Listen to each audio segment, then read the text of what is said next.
All right, what's up, guys? So there's been a lot of news recently in the last 3, 4, 5 days or so in the MMA, the combat sports world, and I kind of wanted to go through it all. We're going to talk about some fight announcements, some results, some boxing.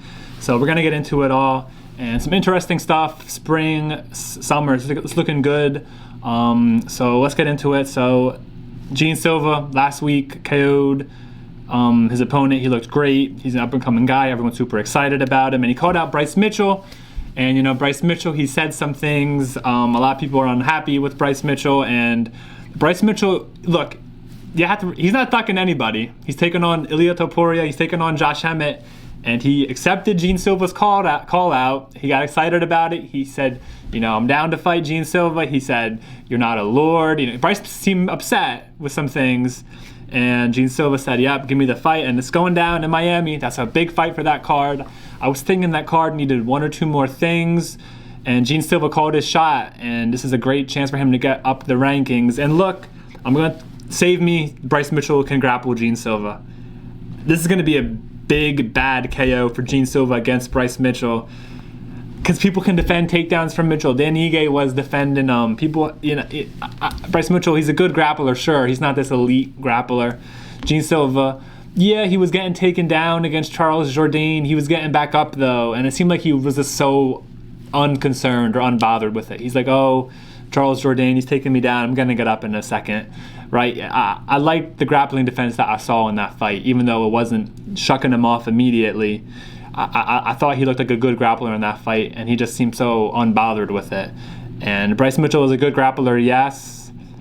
But to see Gene Silva landing a big KO at some point, I think this is gonna be a rough one. But Bryce Mitchell, look, the comments are the comments. They're not good comments, but you have to, Bryce Mitchell, that dumb mind of his is not afraid of anybody. Ilia Topuria, Josh Emmett, Gene Silva. You have to give some credit. But this is a big fight. This is actually a very fun fight. And Bryce Mitchell just is so not dangerous on the feet. That's the issue, guys. You need to be dangerous on the feet as a fighter in MMA. You need to be, and Bryce Mitchell just isn't. Gene Silva's going to be so unbothered in there. And he's going to... we'll see. This is a big one. I'm excited. Let's see. Gaethje Fiziev, I made my predictions. We don't need to get into that. Jamal Hill versus Khalil Roundtree for Kansas City, April 26th. Great main event for Kansas City, and this is a great fight. We have Jamal Hill, who looked good in the Yuri Prochazka fight, did get KO'd, but he looked good. And then Khalil Roundtree obviously looked great in the Pereira fight, the first guy who really in a while has been competitive with Alex Pereira. And now these two guys are going to fight. The winner's going to be in a great spot. The loser's going to be in a very bad spot, especially if it's Jamal Hill, who's lost 3 in a row, even though he's fought the top guys. This should be a really fun fight as well. 2 guys who I don't even know if they've ever shot a takedown. And I think it's going to be very competitive. Khalil Roundtree, a bit more of a polished style. He's got the Muay Thai, the kicks, the boxing. It's all very crisp and clean looking. Jamal Hill, a bit more sloppy, but still pretty effective. I think pound for pound, Jamal Hill probably hits a bit harder.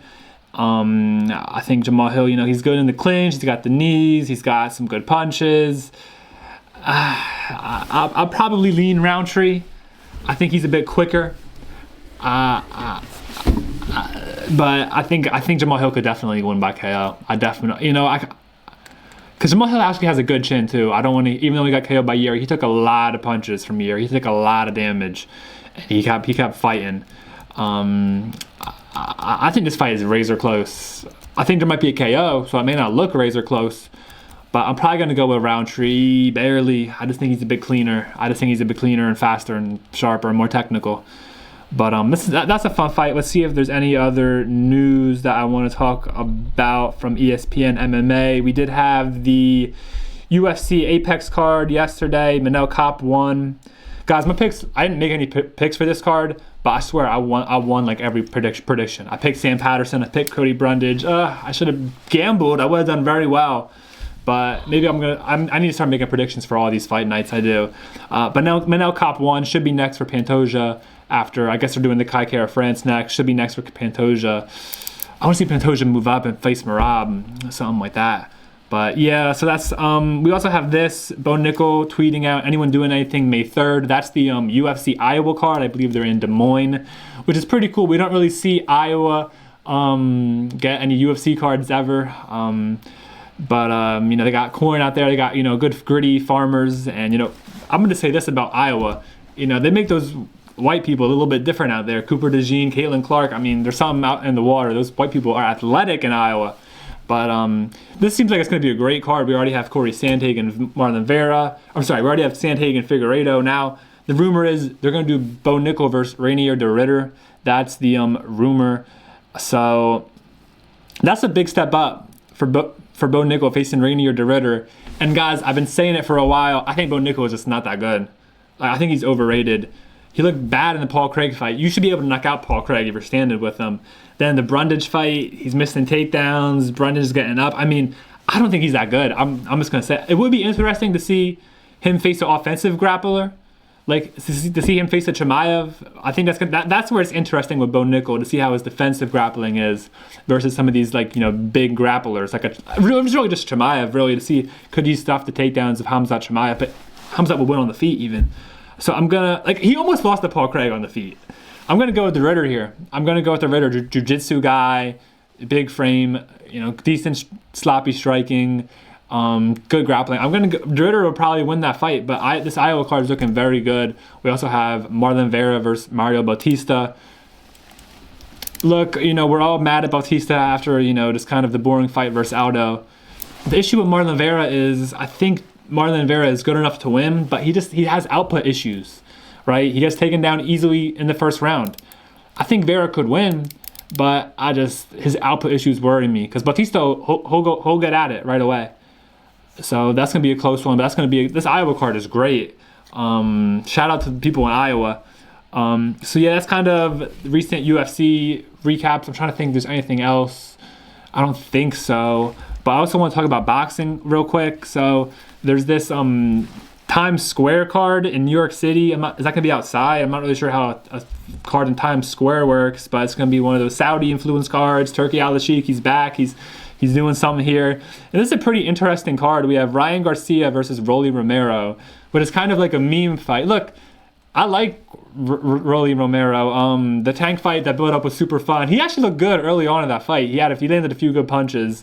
But you have to think Garcia easily beats him. I mean, Garcia versus Haney was a massive event last year. We all wanted Garcia to win. I at least wanted Garcia to win. No one really likes Haney. And he had a great performance. Then he gets popped for PEDs, steroids, something, whatever. Then he's coming back versus Rolly. I don't know. Rolly, I mean, I like Rolly. He's good. But I think after the Tank fight, he may not have the same hunger after getting that money. So you think Garcia easily wins here, but you also have Haney on the card versus Jose Ramirez. Never heard of him. It should be easy win for Haney. And you also have Teofimo Lopez versus another Arnold Barboza. So Teofimo Lopez and Devin Haney should both easily win. But this is kind of cool. We talked about Garcia, Haney, and Lopez. They were kind of the guys coming up. A couple of years ago, we were all really excited about. Lopez beats Lomachenko, then he loses to Kambosos, but then he's done well recently. Garcia fights Tank. Tank's a bit older than these three guys.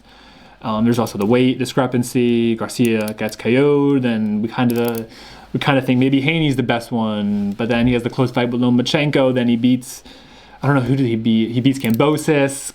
How did Lopez lose to Kambosos? I mean, but then Garcia versus Haney was really the peak for me. I mean, what a performance from Garcia. So this will be interesting. And then we also had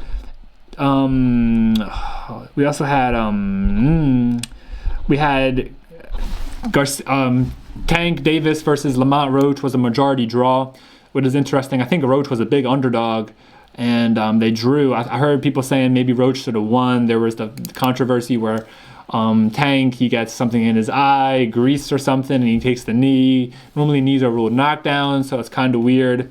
But yeah, I mean, Tank, that's interesting. That's the first blemish in his career is a draw here, and maybe they'll run this back. I don't know. There's also been talks of Tank versus Shakur Stevenson in boxing, but I don't know. That's interesting. You wouldn't think Tank was going to lose to draw that fight, especially with some people thinking Roach won. I'm not really seeing people saying that Tank won. There was also like the knee. It was strange to take a knee. Yeah. So boxing's kind of getting interesting. Yeah, I forgot what else I wanted to say about that. But I'm excited for this New York card. That's it. Garcia versus Romero is going to be a great build-up. But yeah, we got some good UFC announcements. Big pay-per-view this weekend. And yeah, I'm excited. Should be some good stuff coming up. Hopefully we get Jones versus Aspinall announced. I know Aspinall came out today and said, you know, Jones is holding it up. Look, Jones, you defend or you vacate. You know, this isn't hard. You know what? He's probably waiting to see if Pereira wins. That's what he's probably doing. John Jones is probably waiting to see if Alex Pereira wins, and then is going to try to call him out. Because there's no one really for Pereira left at 205. So guys, we kind of need Magomed Ankalaev to win. So John Jones has no options. Because I bet that's what Jones is doing. He's thinking, Pereira wins this weekend. Okay, there's no one else really at 205. I'll call out Alex Pereira, who I easily beat. We need Ankalaev to win, so Jones has no options. Just fight Aspinall, Jones. You have to fight Aspinall. This is getting ridiculous. What else is there? Hopefully we get DDP Hamza in this. This could be a great summer for UFC. We already have the London card. We have the Miami card. We have a good card this weekend. The Kansas City card looks good. The Iowa card looks really good. The June pay-per-view, Pantoja, Kayla Harrison, Pena. But we need some big fights. We could get Islam Topuria. It could be a great summer for UFC. A really good summer. Volk, if he beats Lopez, will come back soon. But yeah, so that was kind of I was kind of recapping some stuff. I kind of wanted to make a video to just recap some stuff in combat sports. But yeah, guys, thank you. I appreciate the support. I'll see you later. Peace. Bye. Like, comment, subscribe.